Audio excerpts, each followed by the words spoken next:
Ma voisine la sorcière. Épisode 14. Je me sentais tellement perdue au milieu de toutes ces tragédies qui ne cessaient de s'accumuler les unes après les autres, j'avais l'impression qu'à chaque fois que je faisais un pas en avant j'en faisais 10 en arrière.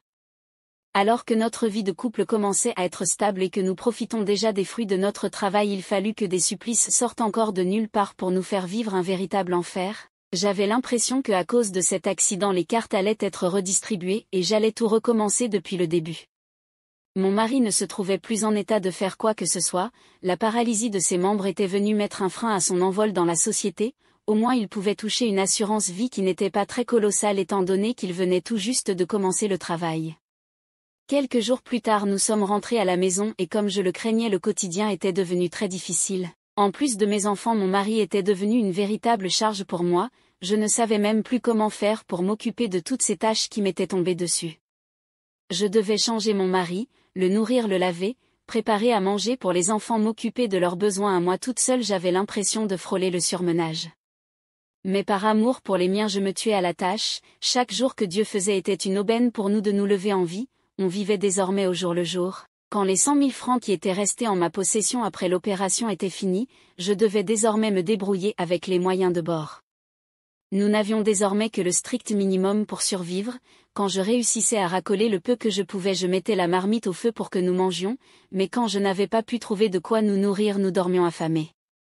C'était devenu notre routine, la vie était atroce à vivre pour nous. La souffrance était devenue notre partage et je ne pouvais que me résoudre à la prière pour trouver un refuge à tous les malheurs que je traversais. Pourquoi je continuais même à prier? À quoi bon me servait la prière alors que la vie ne cessait de m'accabler de turpitude? Dieu était-il vraiment avec moi? Voyait-il toutes les souffrances et les misères que je traversais? Pourquoi il permettait que tout cela m'arrive à moi? Pourquoi moi? Que avais-je fait pour mériter tout ça? À un moment donné je m'étais mise à douter de ma foi, je n'en voyais plus l'importance, Dieu m'avait abandonnée alors que je ne cessais de le prier à mon secours. Plus les jours passaient plus ma vie devenait misérable, je n'avais même plus d'objectif à atteindre, tout ce qui m'importait désormais était de survivre.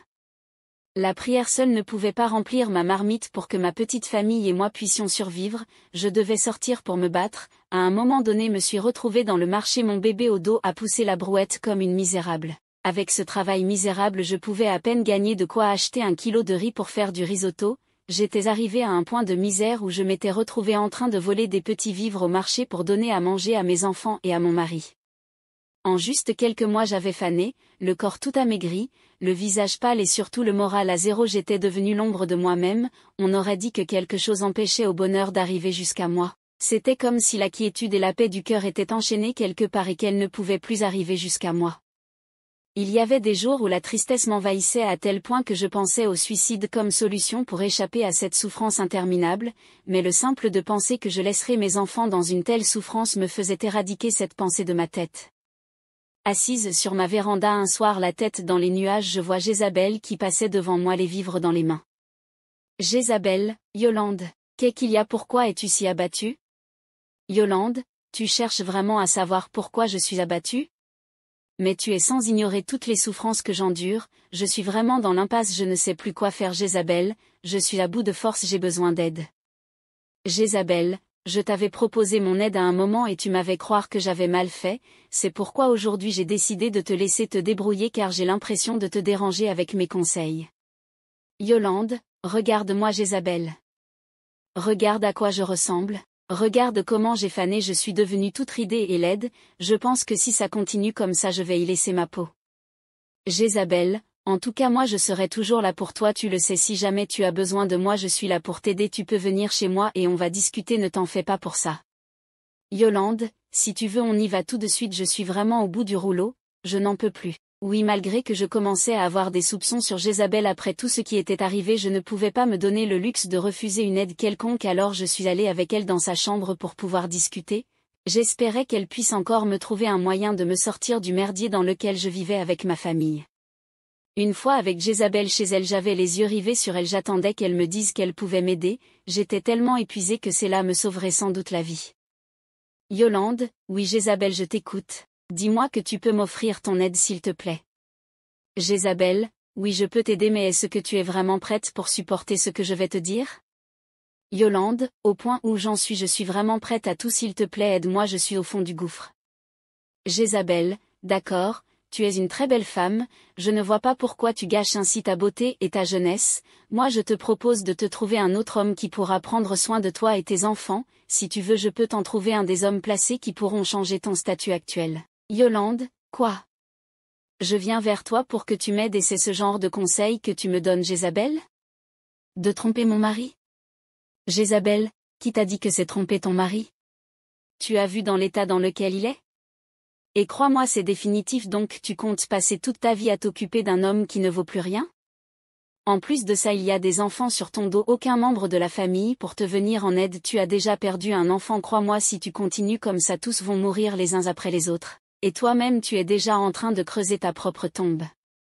J'étais restée muette devant tout ce que Jézabel venait de me dire, je n'arrivais pas à imaginer de faire une telle chose, malgré ma pauvreté je gardais encore mes principes. Yolande, je suis désolée Jézabel mais je ne suis pas prête à faire ce genre de choses, j'ai des enfants et je ne peux pas me comporter comme ce genre de femme. Jézabel, qu'entends-tu par ce genre de femme? Moi-même je vis de ça et regarde-moi, ma vie roule sur de l'or, je ne manque de rien. Yolande, oui peut-être mais nous n'avons pas les mêmes conditions de vie, je vais m'en aller. Jézabel, oui va-t'en. Comme d'habitude c'est moi la méchante mais je ne donne pas plus d'une semaine et tu reviendras me supplier de nouveau de t'aider. J'étais quittée de chez Jézabel le moral à zéro, si elle n'avait pas pu me venir en aide je ne voyais plus vers qui je pouvais me tourner, je n'avais aucune famille pouvant m'aider, je ne pouvais compter que sur mes propres efforts pour survivre. Quelques semaines s'étaient encore écoulées, et pendant ce temps j'avais vraiment réalisé dans quoi je m'étais engagée, quand il fallait changer les couches de mon bébé et de mon mari, et qu'en même temps je devais m'occuper de la maison, j'ai vite compris que j'allais mourir dans pas longtemps. Je n'avais pas une minute pour moi, toute mon existence je l'accordais au bien-être des miens au détriment de mon propre épanouissement, c'était donc à cette vie misérable que se résumerait ma vie. C'est ce destin minable aux côtés d'un tétraplégique et 2 enfants à ma charge sans travail qui m'était réservé? Je commençais à me poser des questions chaque jour en pouvoir plus dormir. Et si cela ne s'arrêtait que là, le bailleur venait sonner chaque jour à ma porte pour réclamer son dû menaçant de nous mettre à la rue, très fréquemment aussi les femmes de la Réunion étaient arrivées chez moi sans que je ne sache comment pour me demander l'argent de la Réunion. J'étais persécutée de jour comme de nuit, même dans la nuit je faisais que des cauchemars, des couches de nuit, je voyais les fantômes et j'étais devenue insomniaque. N'en pouvant plus avec la honte aux fesses. J'avais mis ma fierté de côté pour encore aller demander de l'aide à Jézabel, j'étais prête à accepter son marché, pour moi cette option était devenue mieux que de mourir de stress et de faim. Jézabel n'y avait trouvé aucun inconvénient, le même jour même elle m'avait trouvé un homme qui désirait déjà faire ma connaissance, n'ayant pas de quoi me mettre pour aller à ce rendez-vous. Jézabel m'avait habillée de la tête aux pieds pour que je sois présentable à ce rendez-vous. Elle m'avait accompagnée jusqu'au lieu de rendez-vous, mon cœur battait à la chamade. J'étais angoissée et effrayée mais je ne pouvais plus faire marche arrière alors j'y suis allée. Une fois là-bas elle m'avait laissée était partie, je m'étais retrouvée seule à cet endroit, je regardais de gauche à droite pour voir si quelqu'un venait vers moi et j'ai vu un monsieur en costume très bien soigné s'approcher de moi et était venu s'asseoir à ma table. C'était avec lui que je devais avoir rendez-vous, nous nous sommes mis à discuter.